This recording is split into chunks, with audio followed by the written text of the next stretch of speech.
Bien. Alors, Monsieur le député de Mercier, je vous cède la parole, environ une minute. Merci, Monsieur le Président.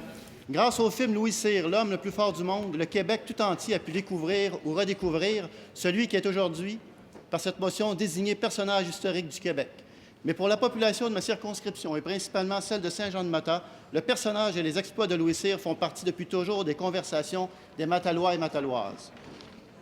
En effet, bien que né le 10 octobre 1863 à Saint-Prien de Napierville, en Montérégie, il deviendra un citoyen de Saint-Jean-de-Matha en 1882 en prenant pour épouse Mélina Comtois. Il y vécut jusqu'à sa mort en 1912. Plusieurs commerces, routes importantes du comté, une statue, un parc et bien sûr le musée Louis Cyr nous rappellent quotidiennement le passage chez nous de ce Québécois d'exception, alors et encore aujourd'hui considéré comme l'homme le plus fort au monde.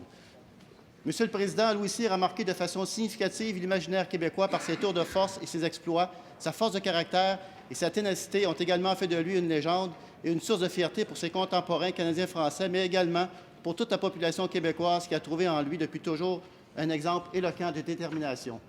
Il nous aura aussi appris, et c'est peut-être là le plus grand héritage qu'il nous laisse, que nous n'avons de limites que celles que nous nous imposons et qu'il nous appartient comme individus et comme peuple de toujours repousser ces mêmes limites, parce que la plus grande force que nous ayons et qui nous anime, c'est justement celle qui nous permet de nous dépasser, de nous surpasser. Aujourd'hui, Monsieur le Président, Louis Cyr, grâce à tous ceux et celles qui ont su garder sa mémoire bien vivante, nous nous assurons qu'il puisse occuper la place qui lui revient dans notre mémoire collective, mais aussi et surtout qu'il puisse occuper la place qui lui revient dans notre histoire nationale. Bravo, bravo.